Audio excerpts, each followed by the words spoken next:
When we get ready to begin statistics, and there's a number of tests that we're going to go through in this module, there's some basic things that have to be understood right from the beginning.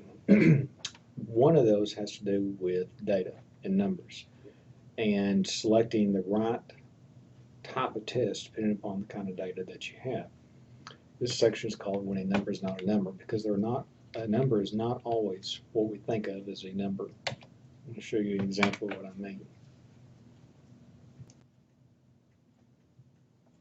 Most of the data analysis that we do depends upon, if not all of it, depends upon numbers because it's easier to deal with numbers than it is letters or things like that. It's easier for people to take measures of central tendency.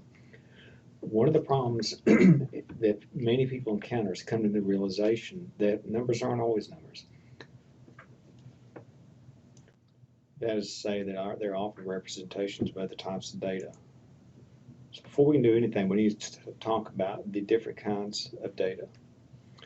And your book kind of explains this a little bit, and then I'm going to give you an example.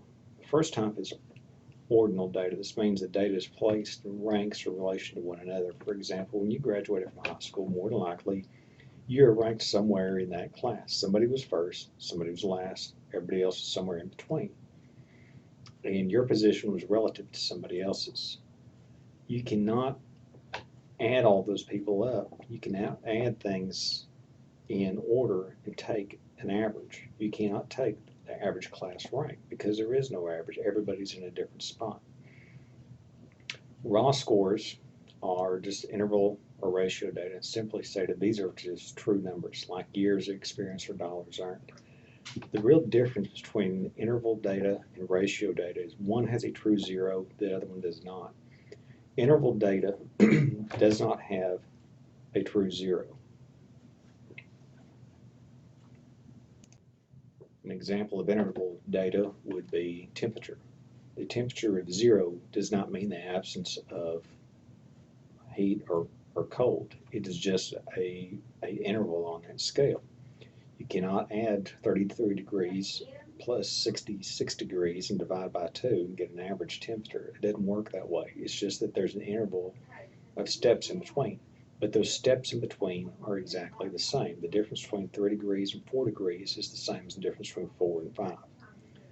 Ratio data has true zeros. For example, dollars. You can have zero money. That's possible to have that happen. You cannot have zero temperature. Well, you can, but that's Kelvin scale. We're not going to worry about that.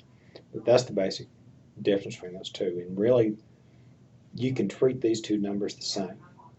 You for most instances, if they're ratio data, can add them and divide by how many you have, come up with a numerical average rate mean. Nominal data has to do with categories of data. For example, political party.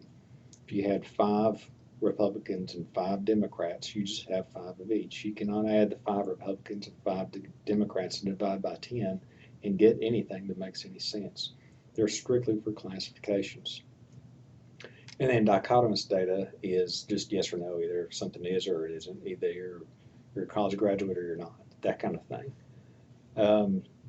To give you a better example of this, and this is where most people have a problem, is you have a document called collective efficacy. And what I want you to do is download this and look at this document. And I want you to begin by looking at this part of it. This is a scale that measures the collective efficacy of people in school. It's on a 4-point scale from strongly disagree to disagree, agree, strongly agree. So you could go through this and answer these 12 questions where you strongly disagree, agree, strongly agree, etc., etc.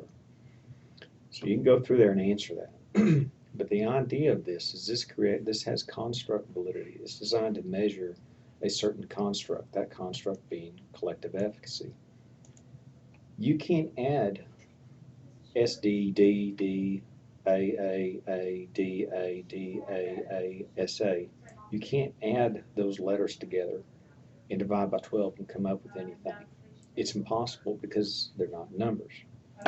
What you can do is come up with a measure of which one has occurred most frequently, which is the mode, Or you could come up with a example, or come up with the one that's in the middle. Rank all these to get in from beginning to end and say which one's in the middle. The mode is the one that makes the most sense. Which one occurs the most? Now, here's what happens. Very often you'll fill out a survey that doesn't have this. It has something like this. All they've done is taken strongly disagree and turned it into a 1, disagree, made it a 2, agree, 3, strongly agree, 4.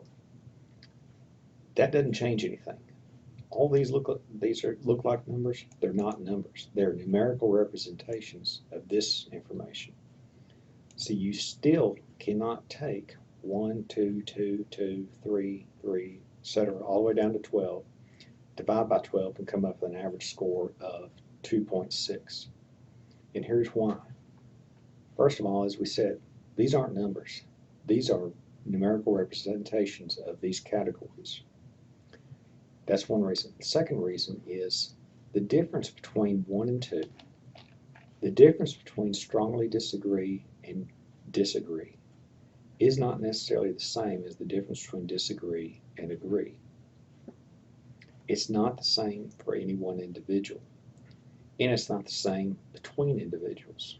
What causes me to go from agree to strongly agree on item 1 is different than what causes somebody else to go from agree to strongly agree on item 1. It's not the same thing, and because it's not the same thing, they're not the same scale. It's like trying to get, if you took money from China and money from the United States and added them together and came up with a average amount of dollars or yen within the same scale. It doesn't work because they're two different scales. For each of us individually, these are two different scales.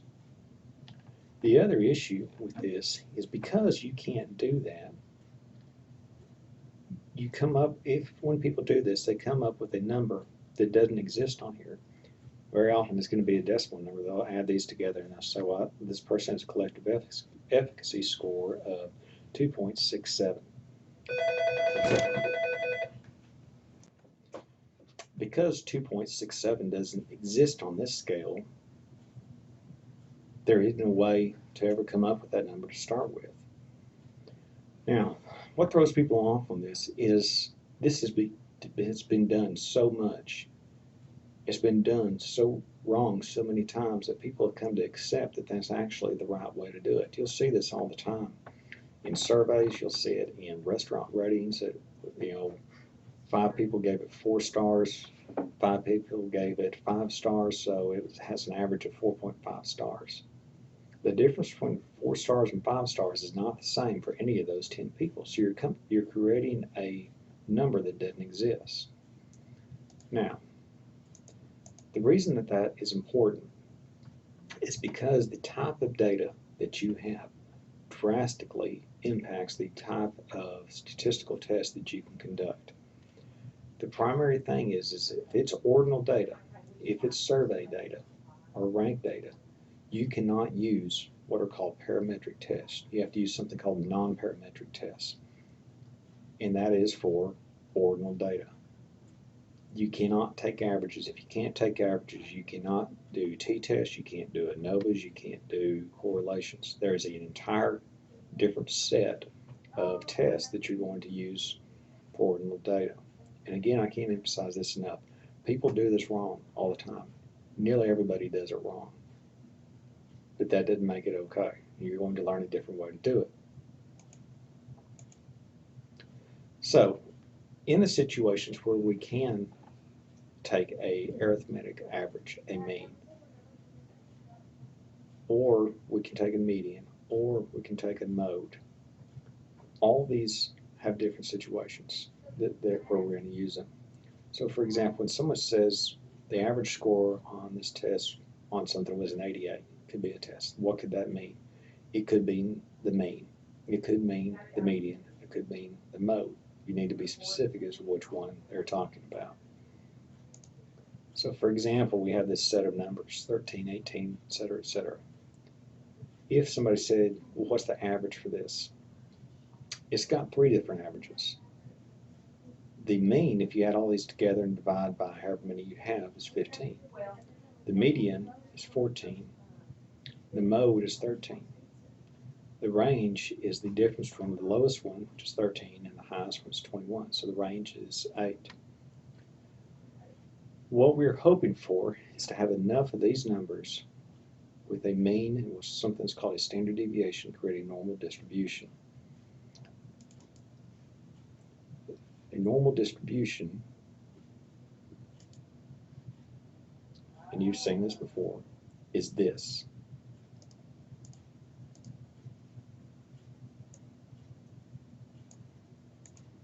That's this bell curve.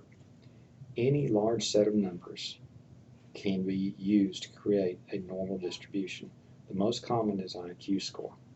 Average IQ score is 100. Goes all the way up to, I think, 270, and it goes all the way down to 70. So it creates this normal distribution. Any type of scores where you can take a mean can be used to create a normal distribution, and we hope that it looks like this. However, it doesn't always, and that's what the next video will be about.